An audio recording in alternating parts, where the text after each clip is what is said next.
आप देख रहे हैं एबी स्टार न्यूज। मैं हूं आपके साथ सपना वर्मा। वक्त हो चला है हमारी देवभूमि का। बुलेटिन की शुरुआत देहरादून की खबर के साथ। बीजेपी ने स्टार प्रचारक की सूची जारी की है, जिसको लेकर तमाम रूप से जो है खबरें सामने आ रही हैं। चंपावत उपचुनाव को लेकर भारतीय जनता पार्टी ने तैयारियां पूरी कर ली है। इसी कड़ी में भाजपा ने मंगलवार शाम 40 स्टार प्रचारकों की सूची जारी की है। ये सभी 40 स्टार प्रचारक पार्टी की रीति नीतियों से लेकर राज्य और केंद्र सरकार के कामों को जनता तक पहुंचाने का काम करेंगे। इन स्टार प्रचारकों में स्मृति ईरानी, योगी आदित्यनाथ, अनुराग ठाकुर, तेजस्वी सूर्या, अजय भट्ट, रमेश पोखरियाल निशंक, अनिल बलूनी, दुष्यंत गौतम, रेखा वर्मा, मदन कौशिक, अजय भट्ट जैसे तमाम बड़े नाम शामिल हैं। बीजेपी के प्रदेश प्रभारी मनवीर सिंह चौहान ने बताया कि केंद्र और राज्य से 40 वरिष्ठ नेता भाजपा प्रत्याशी सीएम पुष्कर सिंह धामी के समर्थन में प्रचार के लिए पहुंचेंगे। उन्होंने कहा कि शीघ्र ही संगठन स्तर पर इन सभी के कार्यक्रम तय किए जाएंगे।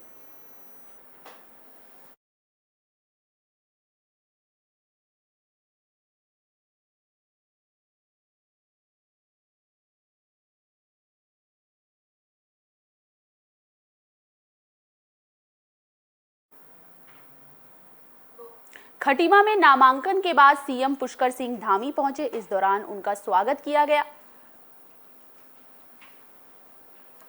सीएम पुष्कर सिंह धामी ने 9 मई को चंपावत उपचुनाव के लिए नामांकन भरा। चंपावत सीट पर 31 मई को उपचुनाव होना है। चंपावत उपचुनाव का परिणाम 3 जून को आएगा। बता दें कि धामी के लिए बीजेपी से कैलाश गहतोड़ी ने अपनी सीट छोड़ी है। फरवरी में हुए मुख्य चुनावों में धामी अपनी परंपरागत खटीमा सीट से चुनाव हार गए थे। चंपावत विधानसभा से उपचुनाव लड़ रहे प्रदेश के मुख्यमंत्री पुष्कर सिंह धामी कल चंपावत में नामांकन भरने के बाद खटीमा नगरा तराई स्थित अपने गांव पहुंचे, जहां मुख्यमंत्री से उनके घर पर चंपावत विधानसभा से मिलने वालों का तांता लगा रहा। वहीं आज सुबह देहरादून रवाना होने से पहले मुख्यमंत्री ने अपने घर पर टनकपुर और बनबसा में दर्जनों युवकों को माला पहनाकर पार्टी की सदस्यता ली। वहीं मीडिया से रूबरू होते हुए पुष्कर सिंह धामी ने कहा कि आज चंपावत विधानसभा क्षेत्र के टनकपुर बनबसा में दर्जनों युवकों ने प्रधानमंत्री मोदी के कार्यों से प्रभावित होकर चंपावत के विकास के लिए बीजेपी की सदस्यता ग्रहण की है। उनका प्रयास रहेगा कि वो चंपावत की जनता की उम्मीदों पर खरे उतरते हुए चंपावत को एक आदर्श विधानसभा बनाएंगे।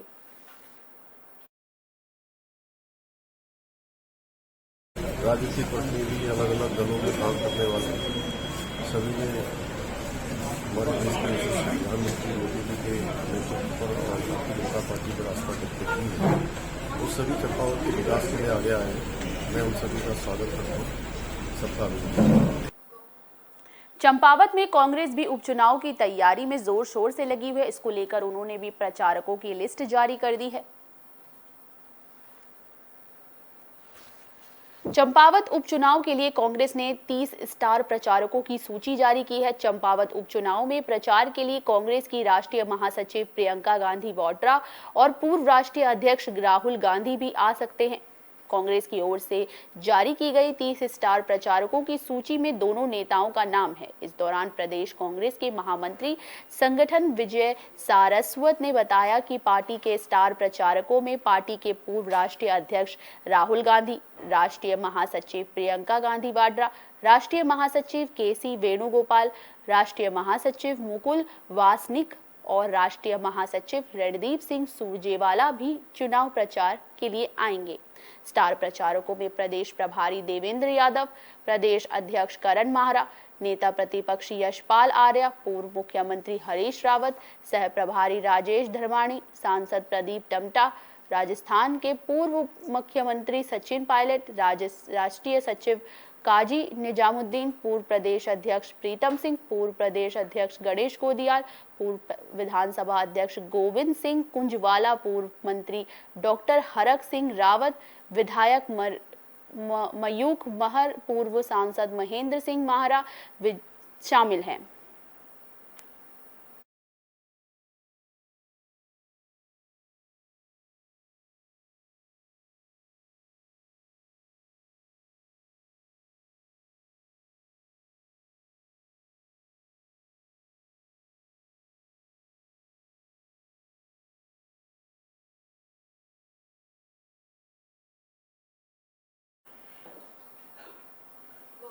हल्द्वानी में प्राइवेट स्कूलों के खिलाफ धन सिंह रावत का विरोध देखने को मिला। आपकी जानकारी के लिए बता दें, प्राइवेट स्कूल की लगातार मनमानी को देखते हुए अब शिक्षा मंत्री धन सिंह रावत ने सख्त तेवर दिखाए हैं। उनका साफ तौर पर कहना है कि अब प्राइवेट स्कूल को सरकार के निर्देशों का पालन करना पड़ेगा। मंगलवार को काठगोदाम स्थित सर्किट हाउस में शिक्षा और स्वास्थ्य मंत्री धन सिंह रावत ने प्राइवेट स्कूलों के प्रबंधक और स्वामियों के साथ बैठक लेते हुए कहा कि अब सभी निजी स्कूल अपने स्कूल में 25% गरीब बच्चों को RTI के दायरे में हर साल में एडमिशन देंगे। इस दौरान उन्होंने ये बात भी कही, एडमिशन देने के साथ साथ उन्होंने तमाम रूप से प्राइवेट स्कूलों को लेकर बात की। उन्होंने कहा कि अब प्राइवेट स्कूल के मनमानी रवैये अब नहीं चलेगा। उन्होंने कहा कि अब स्कूल को निर्धारित फीस लेने होंगे। साथ ही अधिकारियों को भी सख्त निर्देश दिए गए कि सरकारी स्कूल के शिक्षा स्तर को सुधारा जाए। इसके अलावा अब प्रत्येक निजी स्कूल को पास का ही एक गाँव को देना होगा और एक नज़दीक का एक स्कूल गोद लेना होगा, जिससे कि प्राइवेट के साथ साथ सरकारी शिक्षा के स्तर में भी गुणात्मक सुधार हो सके।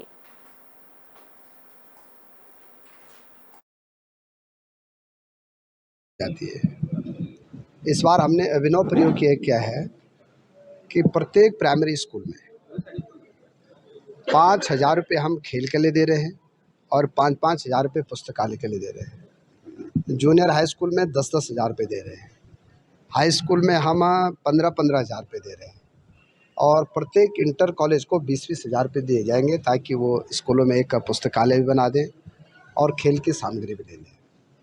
प्रत्येक स्कूल को शौचालय से लेके बिजली का कनेक्शन के लेके कंप्यूटर से लेके और स्मार्ट क्लास तक हम प्रत्येक इंटरमीडिएट कॉलेज को दे रहे हैं और 1,000 स्कूलों को इस बार हम लैब दे रहे हैं। फिजिक्स लैब दे रहे हैं, केमिस्ट्री लैब दे रहे हैं, जियोलॉजी और बॉटनी की लैब दे रहे हैं।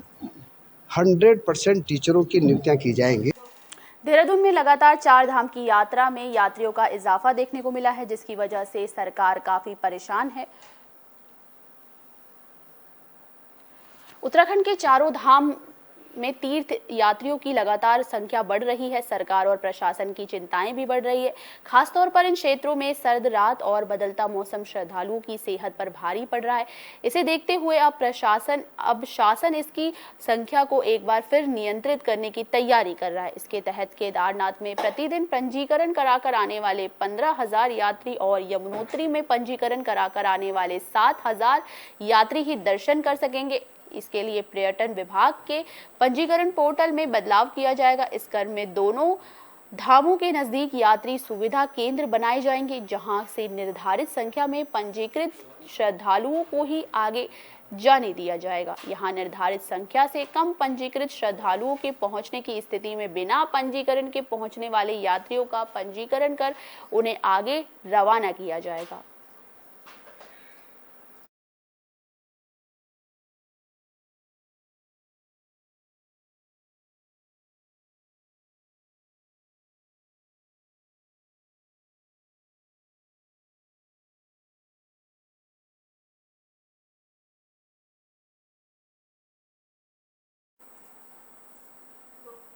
देहरादून में 4 धाम यात्रा के दौरान 15 यात्रियों की मौत का मामला सामने आया। दरअसल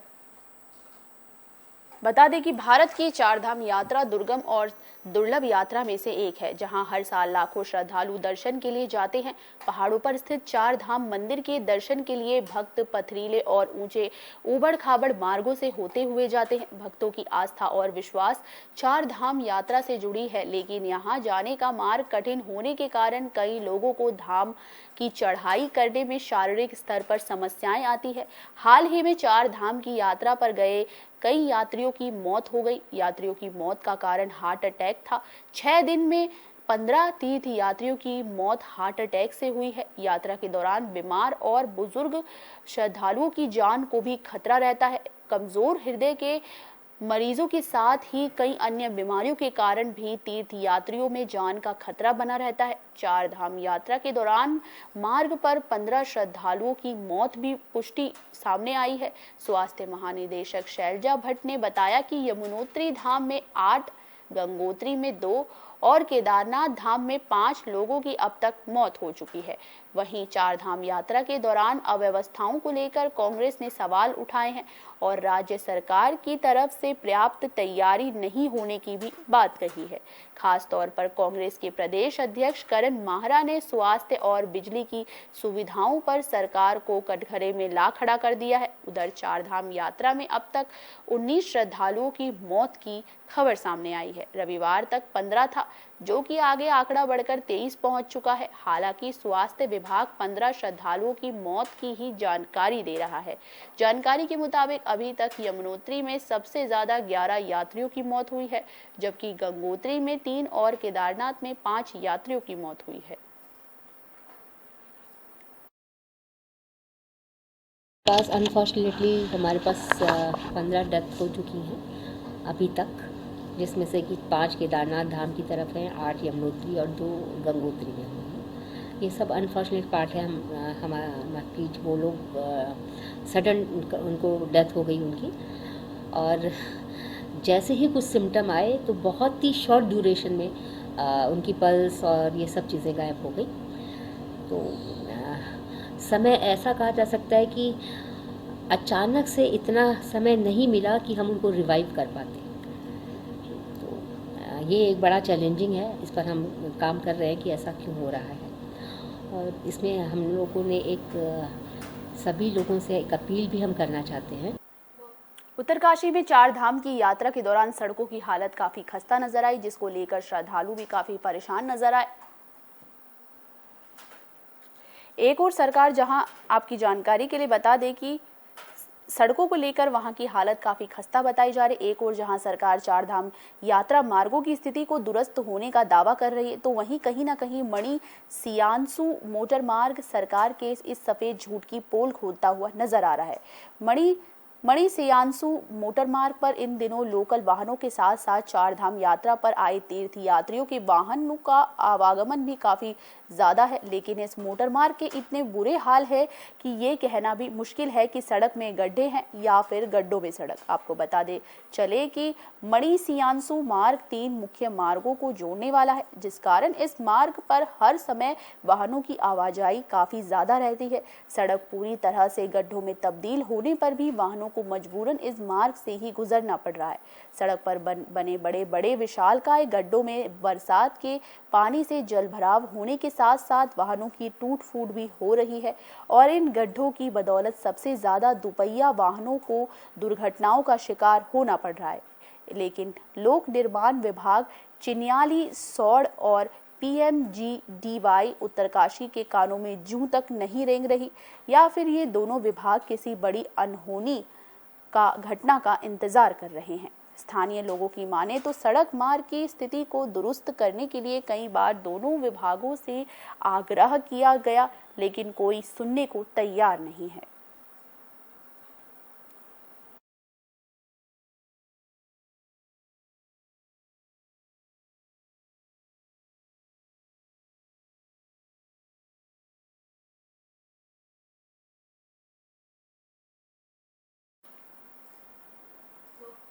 श्रीनगर में आवारा जानवरों से लोग परेशान नजर आए। आवारा जानवरों की वजह से यहां पर लोगों को भारी मशक्कत का सामना करना पड़ा।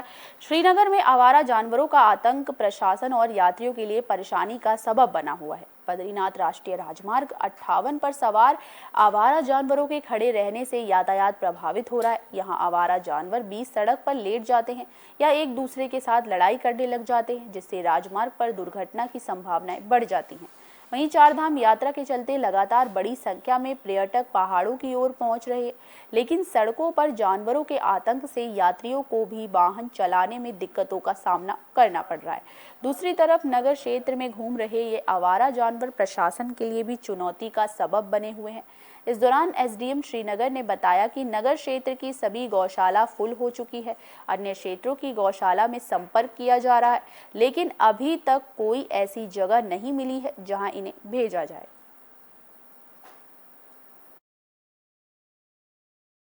तो वो तो फुल है। उसके अलावा हमारी तरफ से प्रयास किया जा रहा है कि अगर कोई हरिद्वार की आगे की कोई गौशाला मिल जाती है आवारा पशुओं को लेने के लिए इच्छुक हो, तो उनका ट्रांसपोर्टेशन वगैरह हम कर देंगे। आवारा पशु सड़क पे कहीं ना कहीं हादसे का कारण बनते हैं, और जैसा कि आप देखते होंगे कि आजकल यात्रा सीजन भी शुरू हो गया है। जिसके चलते इन आवारा पशुओं के रोडों पे आ जाने से अचानक दुर्घटना होने की संभावनाएं बढ़ जाती हैं। श्रीनगर में झोपड़ी में आग लगने से 5 लोगों की झुलसने का पूरा मामला सामने आया है। बाजपुर के गांव दियोहरी में अज्ञात कारणों के चलते एक झोपड़ी में आग लग गई। झोपड़ी में आग लगने से झोपड़ी में रखा सारा सामान जलकर राख हो गया। वहीं आग की चपेट में आकर एक मवेशी की मौके पर ही मौत हो गई, जबकि 5 मवेशी बुरी तरह से झुलस गए।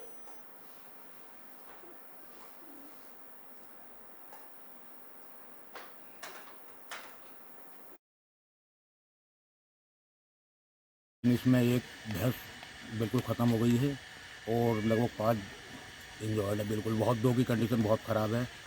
लगभग ये ज्ञानी जी सनोप लालमल का घर है और इसमें लगभग मेरे हिसाब से कम 4-5 लाख रुपए का नुकसान है। इसमें एक भैंस मौके पर मर गई है और 5 पशु घायल हुए हैं, मतलब आग से बहुत घायल हुए हैं। उनमें 2 गंभीर रूप से हैं और जो भी सरकार की तरफ से मुआवजा शासनों के अनुरूप है वो हम। काशीपुर में मिट्टी उठाने को लेकर जमकर फायरिंग का मामला सामने आया। दोनों पक्षों इस पूरी घटना के मामले में सामने फायरिंग का पूरा मामला सामने आ रहा है। खबर काशीपुर से है, जहां खेत में मिट्टी उठाने पर विवाद हुआ। विवाद के दौरान फायरिंग में एक व्यक्ति गंभीर रूप से घायल हो गया। घायल युवक को निजी अस्पताल में भर्ती कराया गया। आरोप है कि उस व्यक्ति की पत्नी के साथ भी बदसलूकी की गई है। तहरीर के आधार पर केस दर्ज करने के साथ ही पुलिस ने एक आरोपी को गिरफ्तार कर लिया है। मौके से असलाह भी बरामद हुआ है।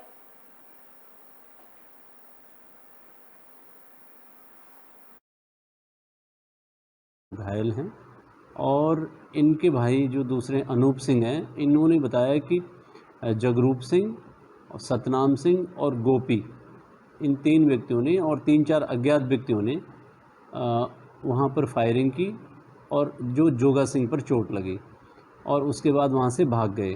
तो पुलिस ने मौके से खोखे भी बरामद किए हैं। 2-3 खोखे मिले और वहाँ जो सतनाम सिंह हैं उनको अरेस्ट कर लिया गया। उधम सिंह नगर में बदमाशों के हौसले बुलंद नजर आए। जिस वजह से बदमाशों ने किस तरीके से अपनी दबंगई दिखाई, पूरा मामला सामने आया है। खबर उधम सिंह नगर से है, जहां बदमाश बेखौफ नजर आए। आए दिन गोली मारने की घटना लगातार यहां से सामने आ रही है। ऐसा ही एक मामला बाजपुर से, जहां बेखौफ बदमाशों ने बैंक से घर लौटते वक्त बैंक मैनेजर के ऊपर ताबड़तोड़ फायरिंग शुरू कर दी और एक गोली बैंक मैनेजर को जा लगी, जिसके बाद बैंक मैनेजर को गंभीर हालत में हॉस्पिटल एडमिट कराया गया। दरअसल बाजपुर के बरहैनी में नैनीताल बैंक की शाखा से शाम के समय बैंक मैनेजर विवेक यादव अपनी कार से वापस अपने घर की ओर लौट रहे थे। तभी नमूना के पास अचानक गोली चली, जो सीधे बैंक मैनेजर विवेक को जा लगी। गोली लगने के बाद उनकी कार असंतुलित हो गई, जिससे पीछे से आ रहे 2 बाइक सवार भी नियंत्रण खो बैठे और सीधे कार से जा टकराए, जिसके बाद हमलावर भी वहां से फरार हो गए। राहगीरों ने घायल शाखा प्रबंधक को सामुदायिक स्वास्थ्य केंद्र पहुंचाया, जहां से गंभीर हालत में उन्हें हल्द्वानी रेफर कर दिया।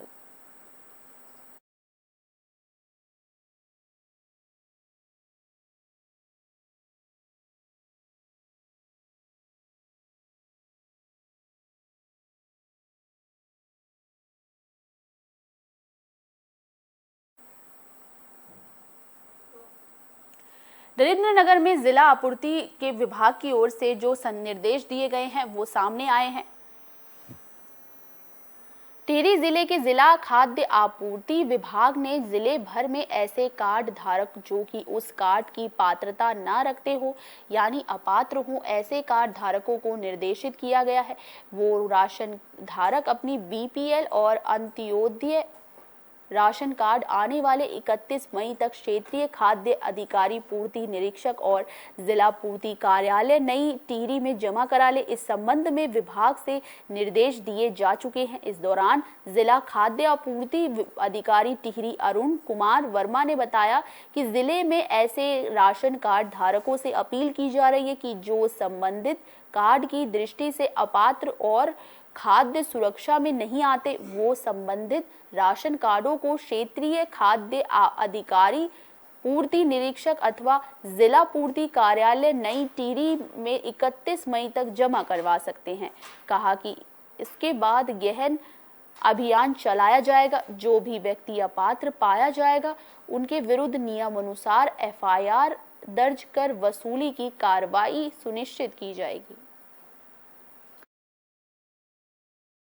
ये अपील की जा रही है कि 31 मई तक जो भी ऐसे व्यक्ति हैं जो अपात्र हैं, राष्ट्रीय खाद्य सुरक्षा अधिनियम के तहत नहीं आते और उनके पास BPL और मतलब कि अंत्योदय या फिर प्राथमिक परिवार कार्ड है, वो हमारे संबंधित क्षेत्रीय खाद्य अधिकारी या पूर्ति निरीक्षक या जिला पूर्ति कार्यालय में अपने कार्ड स्वेच्छा से जमा कर सकते हैं।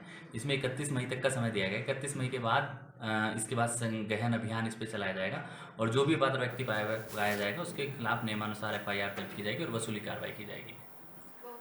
हरिद्वार में अवैध निर्माण के खिलाफ पुष्कर सिंह धामी का एक्शन देखने को मिला है।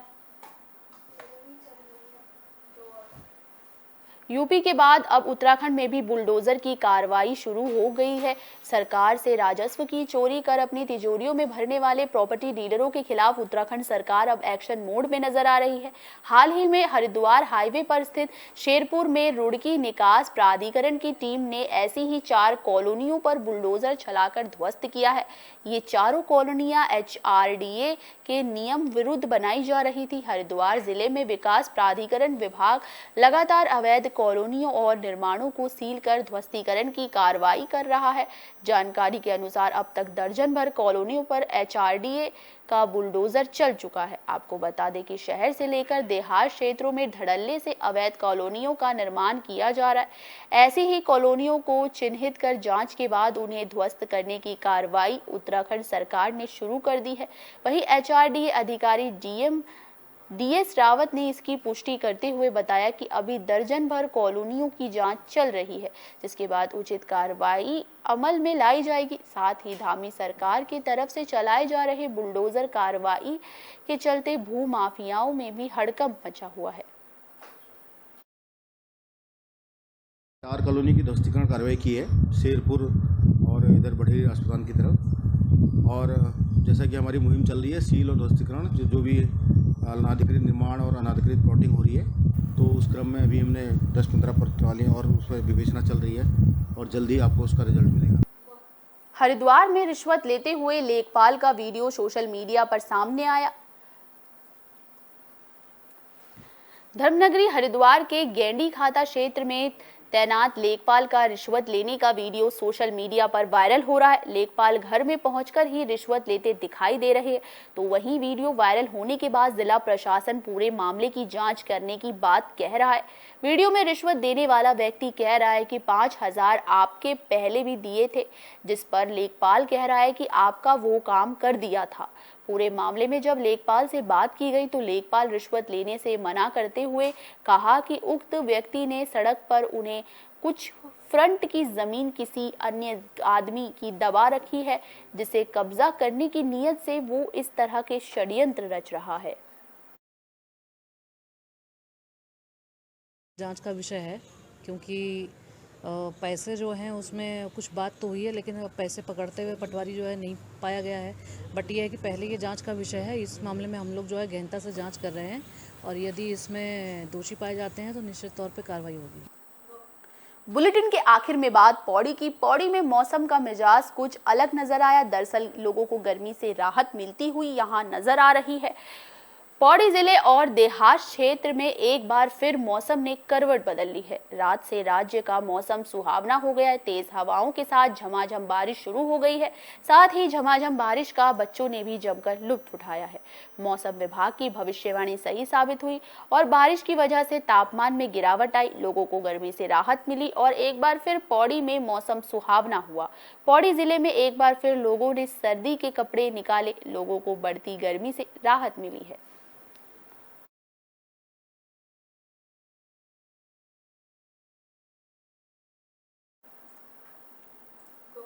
उत्तराखंड के बुलेटिन हमारी देवभूमि में फिलहाल के लिए बस इतना ही। मुझे दीजिए इजाजत। देश और दुनिया से जुड़ी तमाम खबरों के लिए देखते रहिए AB स्टार न्यूज़। नमस्कार।